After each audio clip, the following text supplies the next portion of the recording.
5, place au zapping politique. Avec le directeur général de la rédaction de Paris Match, d'une traite. Bonjour Jérôme Béglé. Bonjour Dimitri, bonjour à tous. La manifestation contre l'antisémitisme qui aura lieu ce week-end à Paris vient à nouveau exciter, voire hystériser l'espace politique. Le Rassemblement national, qui compte bien y participer, y voit une façon d'achever son aggiornamento. Écoutez d'abord Louis Alliot, maire de Perpignan, vice-président du RN, était hier au micro de Sonia Mabrouk et quand il part de la gauche, il n'y va pas avec le dos de la cuillère. Ils sont dans un esprit de guerre civile. Alors je ne sais pas s'ils veulent arriver à la guerre civile, mais en tout cas ils font tout dans cet esprit de guerre civile. Ils ne veulent pas participer au rassemblement, ils sont systématiquement contre les intérêts de la France, ils sont au soutien de l'abomination. On va aller jusqu'où ? C'est la question qu'il faut poser. On va aller jusqu'où ? Au même moment, Marine Le Pen en remettait une couche sur RTL. Elle qui fut si longtemps ostracisée sait trouver les mots quand il faut s'offusquer du comportement et des mauvaises manières de ses adversaires politiques.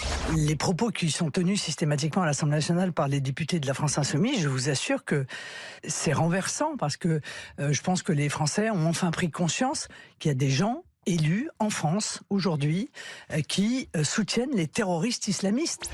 Quittons le plancher de la petite politique politicienne pour prendre un peu d'altitude. L'ancien Premier ministre Dominique de Villepin fait entendre une voix singulière depuis le 7 octobre.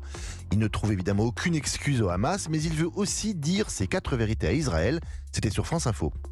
Les otages, tout doit être fait pour obtenir leur libération. Mais ne l'oublions pas, le peuple palestinien est lui aussi pris en otage par le Hamas et par Israël.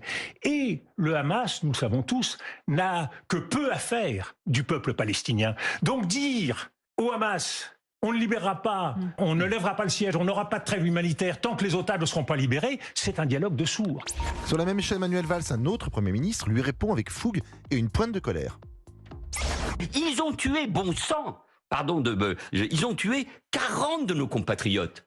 Et ici, il y a des gens qui disent, il faut en finir avec le Hamas, mais il faut le faire de telle ou telle manière. Non, c'est Dominique de Villepin, de ce point de vue-là, se trompe et je ne suis pas d'accord avec lui.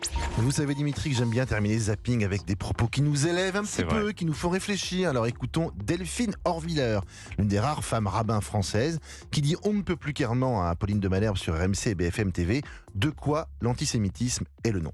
On sait que l'antisémitisme est toujours le premier marqueur de la haine parce que le juif, c'est le pas tout à fait comme soi, c'est le légèrement différent, celui qui est avec nous, comme nous, mais qui finalement vient souvent être porteur de la petite différence qu'on va essayer dans une société d'évacuer. Et donc c'est toujours le prélude de ce qui va frapper le monde beaucoup plus largement. Ah, ça c'est vrai que ça fait réfléchir. Merci Jérôme Béglé. Votre zapping politique chaque jeudi sur Europe 1. À la semaine prochaine, Jérôme. Et Paris Match dans les kiosques d'ailleurs.